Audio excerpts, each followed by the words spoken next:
Good day, everyone. This is Planet Needles, and welcome to DDO Players News, where we take a look at latest news in DDO and on the tabletop. And please welcome my co-host from Ravenloft, Draculata. Hey now, everybody. How's it going? Hello there, Drac. How are things going over in Barovia? Hot, humid, and rainy. That's pretty much the three words that describes it at this point. Hot, humid, and rainy.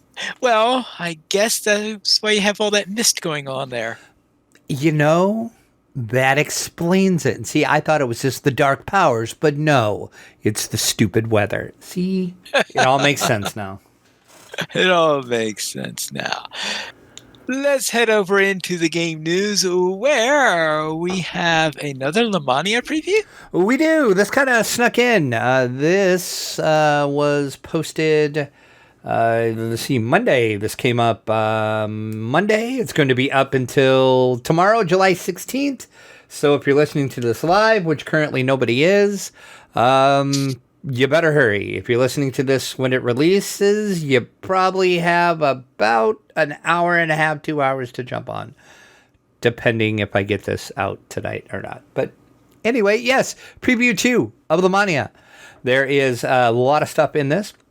It includes Sinister Secret of Saltmarsh, the new Universal Enhancement Tree Horizon Walker, so the endgame itemization adjustments, of course, the new name loop, the new augments, the new filler resets, and the scroll, seal, shard, loot revamp and expansion that they plan to do. There's also some other things in this.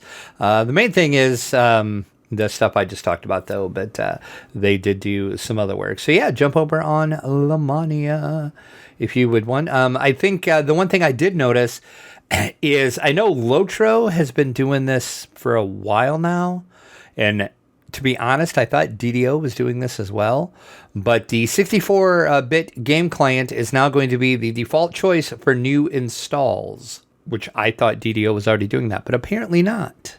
Okay, well. And like I said, I know Lotro's been doing that for a while, haven't they? With when you do like a fresh install, it defaults to the 64-bit. Am I correct in that?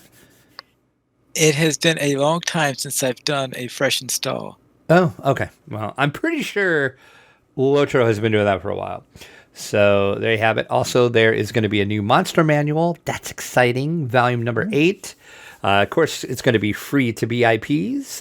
In the preview that's on the Mania, you have to actually like purchase it from the store, but if you're VIP when it actually launches, you will get it for free. It includes the Griffin, the Satyr, the Goblins, animated objects, living spells, gnomes. Oh, insert Gnomageddon sound here. Gnomes are coming. They're coming for you.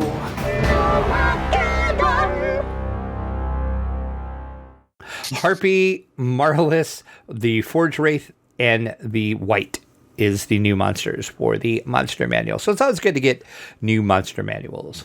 Right. Well, we won't argue with new monster manuals then. Let's then head on to see what's on the tabletop.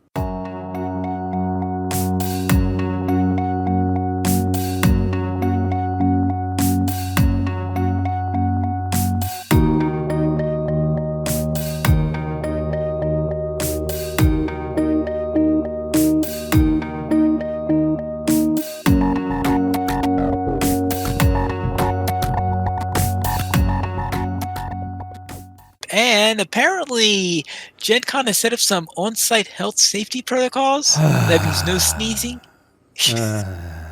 What? Yes, we now know how Gen Con 2021 is going to happen. They have updated their safety protocols. They posted over on the Gen Con blog. This is from David Hope, the president of Gen Con. He says, as many of you know, COVID-19 case rates have been falling dramatically over the last months as vaccination levels have picked up around the country. And according to the New York Times, new cases are emerging at their lowest levels since testing became widely available. This is also true in the central Midwest, Indiana, and of course, Indianapolis itself.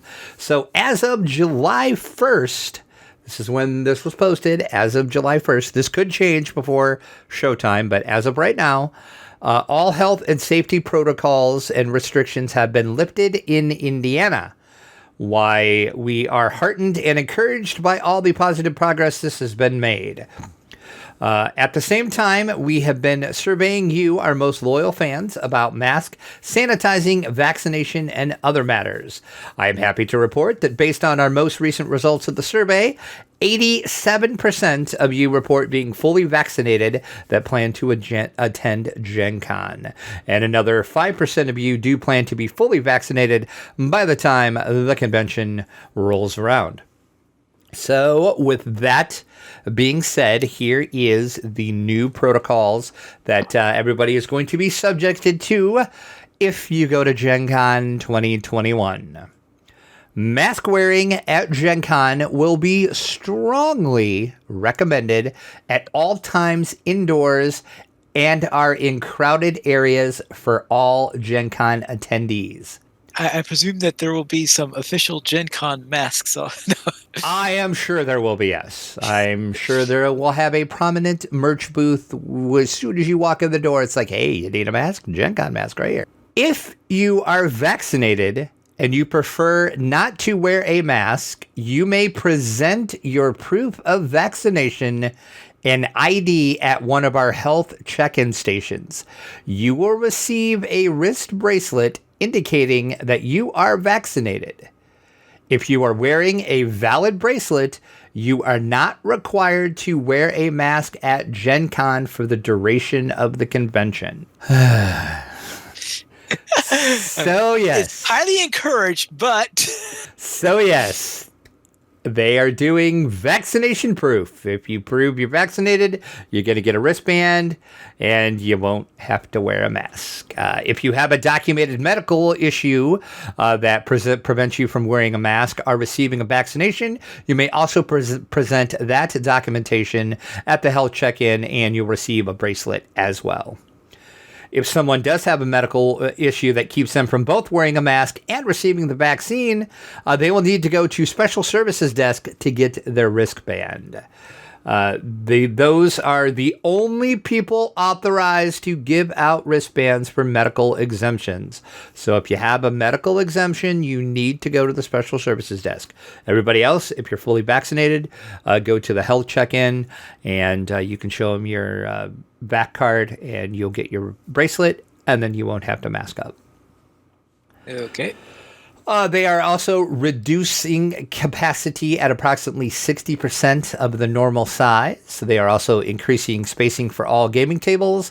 And of course, we've talked about this stuff before, nightly closure of the convention center for cleaning and sanitizing. And they're going to do more outdoor activities as well. And they have done a reverse course on one of their decisions that they were going to do. That is the timed early entry into the hall. David Hope does say that given the above, we have decided not to implement timed entry into the exhibit hall. Given the reduced number of attendees for Gen Con 2021 and the requirement that all attendees over the age of 2 either be masked or show proof of vaccination, we feel that we can safely resume normal operations by entering the exhibit hall. They will have 6 entrances for the guests to choose from, 4 in the Hoosier Concourse, 1 in the Capitol Concourse, 1 from inside the hall as well. Whether as a dedicated walkway space, such as in the Hoosier Concourse. That's usually where the exit is and where you can walk if you need a space to walk to get into the hall. Usually go into there and then you can loop around and get to one of the entrances is usually how it is. Keep in mind though, with the event hall this year, there is no limited exclusives this year in the exhibit hall. So the all people visiting the hall are encouraged not to crowd the halls come later on in the morning or choose another entrance to avoid crowding. Most of all, they ask that you act responsibly and be kind to each other. Yeah. Okay. So I presume the no limited time thing was to prevent such a smash up of people. Yes, because that happens every year, especially with like Fantasy Flight is a big one for that. They have like limited time promo items or a limited release of some game. Well, there's a lot of companies that do it, but Fantasy Flight does it a lot. And people just like rush and crowd that booth, and there's tons of people around that booth. So yeah, this year Gen Con just said no limited exclusives. So anything that you put out, you have to have it out all day, and you can't just say this is only available from like 10 to 11 or 10 to 12 or whatever. What you have is what you have. You have to have it out all day. When you sell out, you sell out, but you can't just, offer it for a limited time. So hopefully that helps with the people. We'll see. Okay. So there you go. So yeah, I'm not sure how I feel about this whole proof of vaccination thing, but kind of knew it was coming. So we'll see. Okay. I know that there. I hope that you feel safe from not only from COVID, but hopefully from con crud too. Oh God, we hope so. I get con crud every year, every stinking year, every year. We'll see. Maybe this will be the year that I don't get con crud. We'll see. We shall see. So you are going. Yes, I am going. And in other Gen Con news, the press badge got approved. It did. It just took forever this year for some reason. I don't know. I never got an explanation why. I just randomly got an email on Tuesday of this week. I randomly got an email that said, "Congratulations, your 2021 Gen Con press badge has been approved." And I'm like, "Oh, okay." So yeah, so there we go. So all right. I am going to Gen Con and covering it for the site again. Not sure why it took so long to get approved this year, but it happened. I'm approved, so it's good. I think that the only thing you do is to celebrate with the Genevieve. Yes, and I will. Many of them. Many of them. That's right. Sun King and Brewery did announce they're bringing back Genevieve for Gen Con 2021. Many of you might be asking, what the heck is Genevieve? That was the official beer of Gen Con 2020. That never happened. Oh. Yes, every year Sun King does do an official beer of Gen Con, and last year it was Genevieve. Of course, 2020 didn't happen. They still released the beer. Like if you were around Indy, you could still buy it, just like normal. It just there was no. I was wondering what they did because I'm sure that they brewed some. They did, yeah. It actually still released last year, and like I said, it was readily available in the Indianapolis area last year. It just wasn't technically the Gen Con beer. I mean, I guess it still was a Gen Con, even though there was no Gen Con. But so yes, Genevieve is back. Sun King did say by popular demand, i.e., people wanted to try it that didn't get to try it. That was the popular demand. Did you try it? I did not, actually. Ooh. I didn't get a chance to try it. My friends' parents were in Indy around the time that it was out, and they bought some. But he never shared it. Ooh. So I just remembered that. And I know he listens to the show. So, yes, I'm talking to you. You never shared the beer. I digress. So, yes, I'm excited to try this. It is a Belgian Abbey-style amber ale.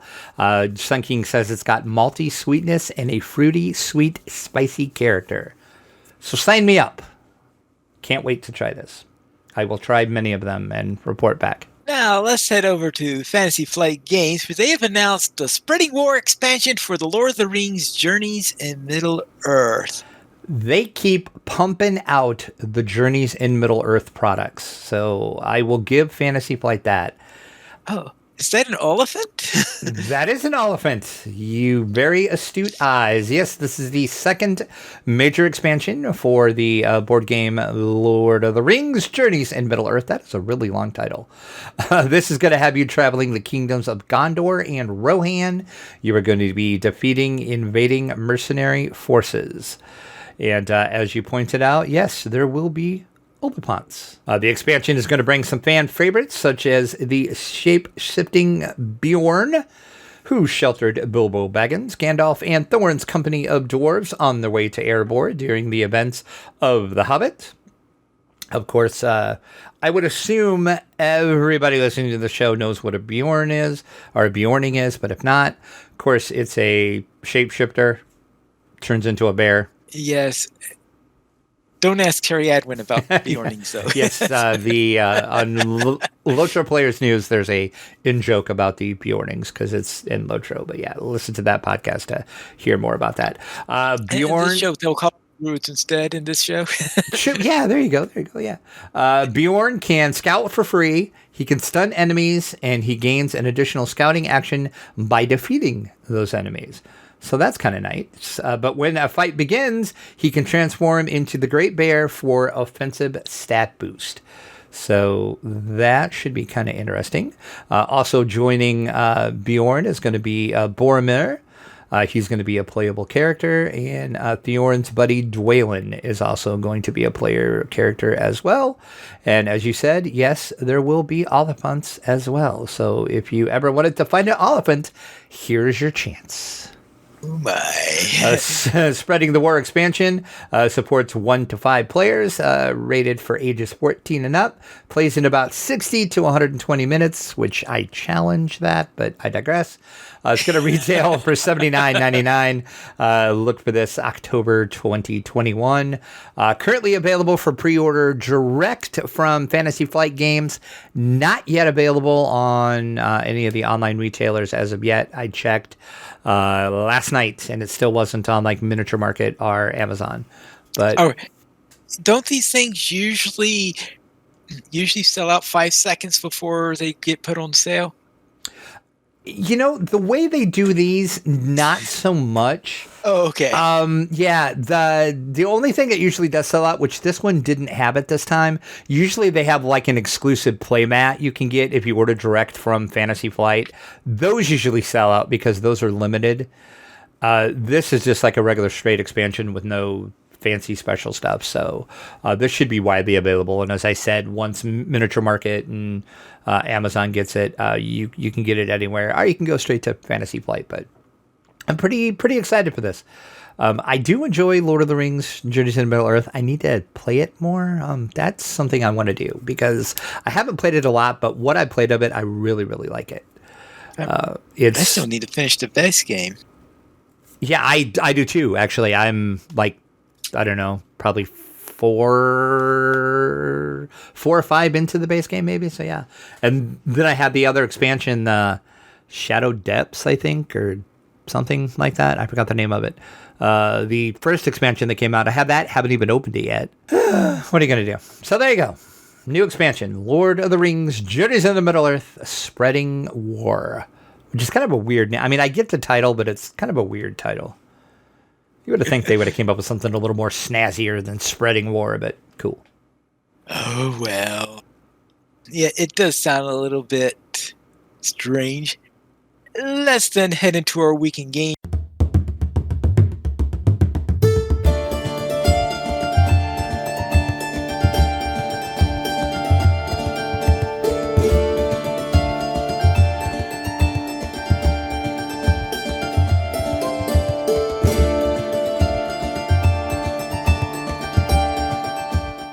And has our gaming been spreading? I did a little bit. I did actually do the Night Rebels. Remember last episode, we talked about how the spooky summer was going on, and it was all the bonuses were running the Night Rebel stuff. And I said there was one thing that I didn't get in Night Rebels that I wanted, and that was one of the daggers. I wanted one of the daggers for my Wayfinder character. So I did that. I ran a lot of Night Rebels, and by a lot, I mean a lot. But I did manage to get the dagger I wanted. So there you go. So I successfully did that. And that was really it, DDO-wise. That's all I did. Did play some other video games. Jump back into Baldur's Gate 3. There's been a lot of patches since the last time I played. So jump back into that. Still am iffy on the combat, but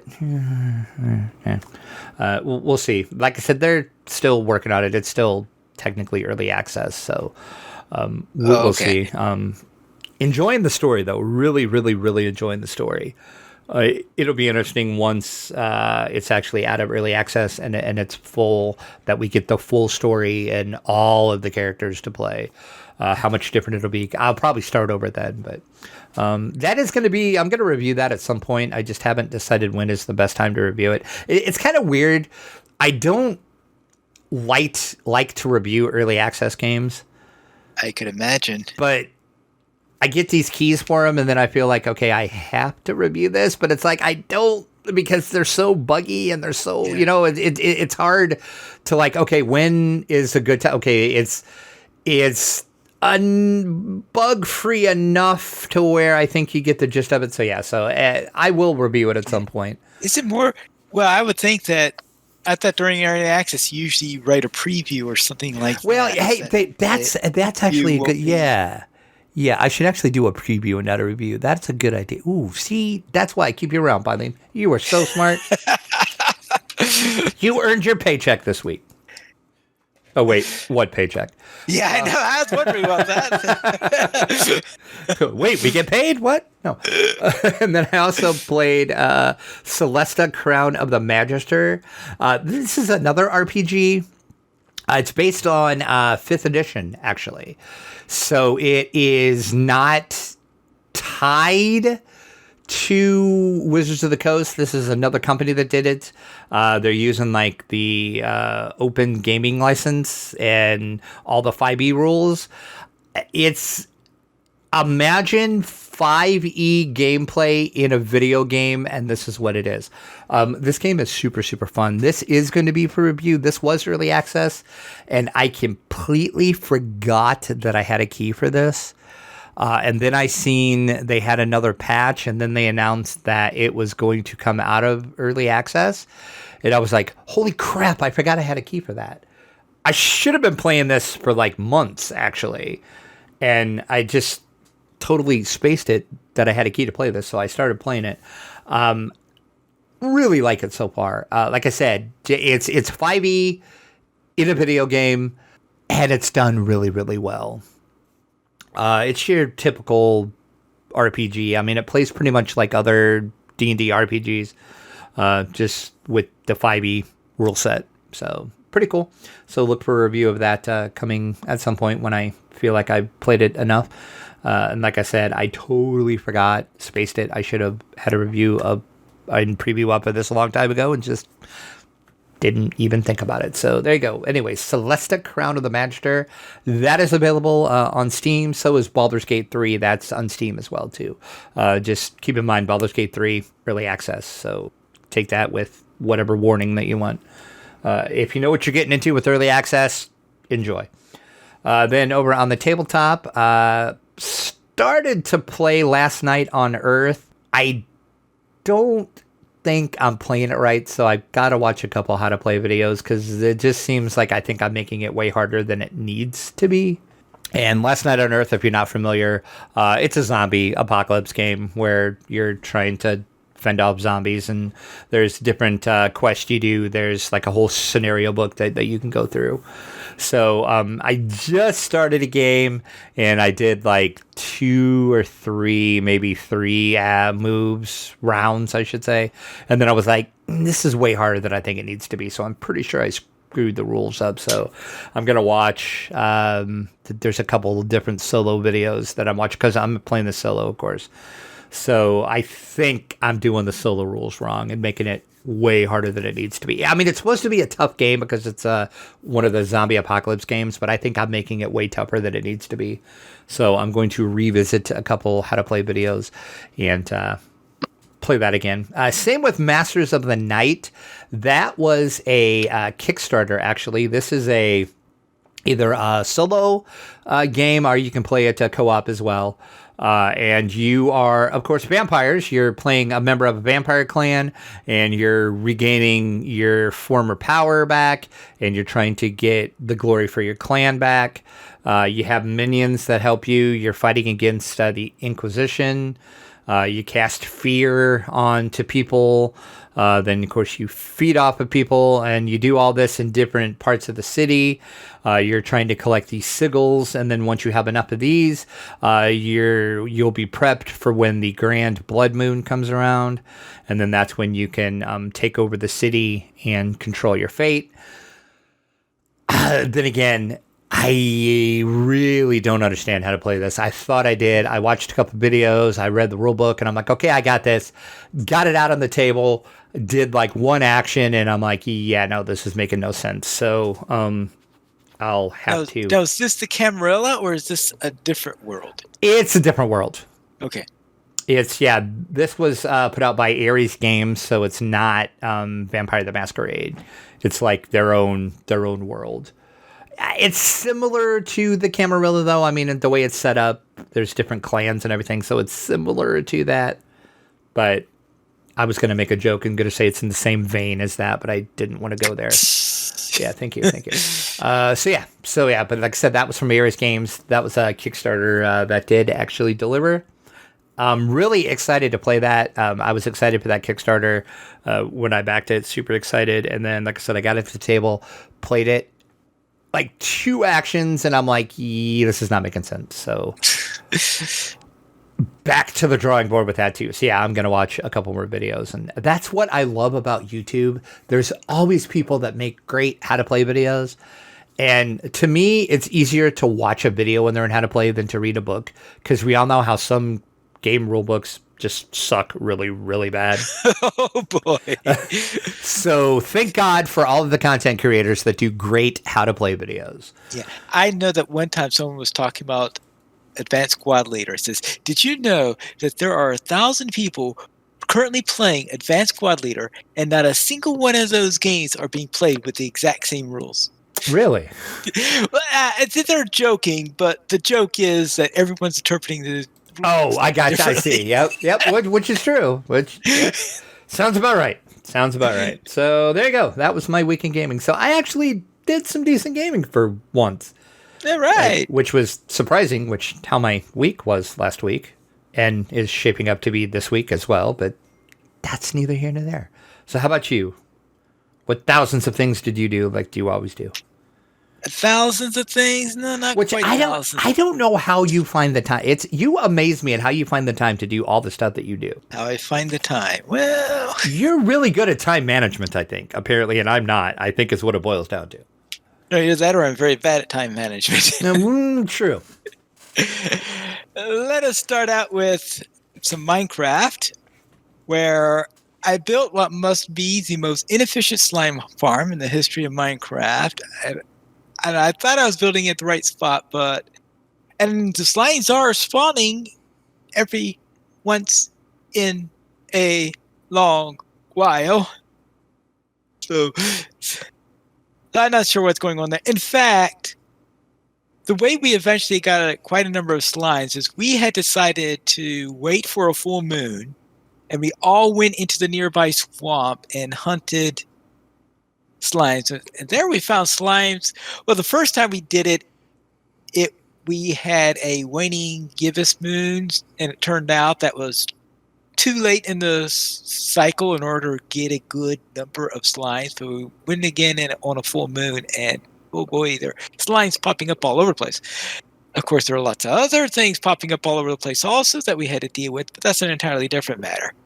So we did some slime hunting and that. I also, in Mage Rage, watched Copper Rust. I guess it's the best way to describe that episode. Okay. Yeah.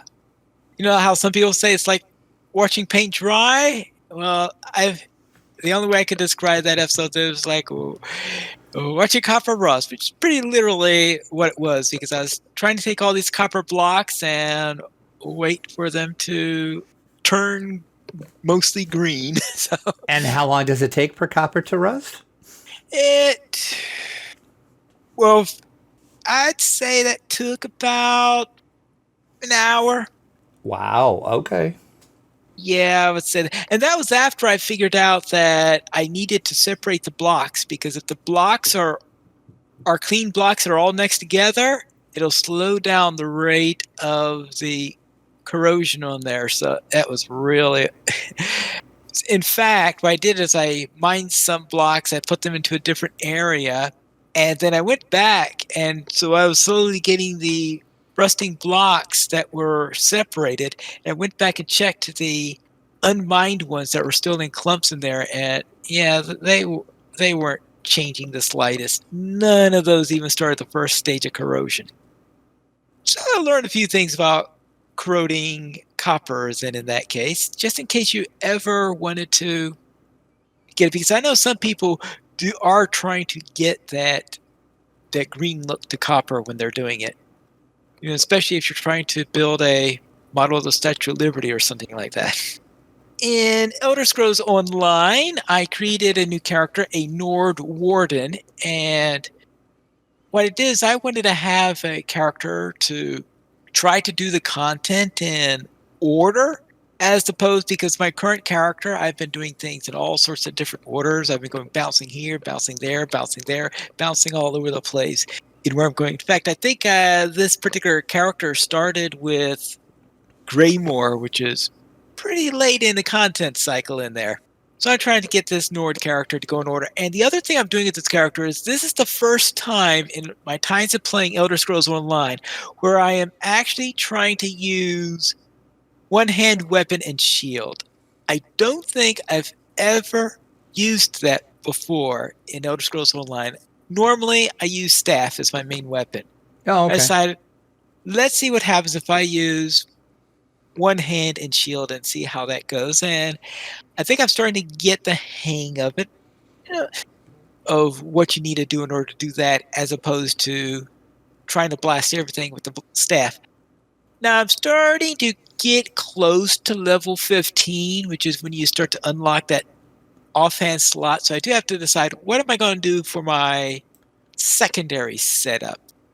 Because I figure that one hand and shield would be good for up close, but I probably do want to have a ranged weapon.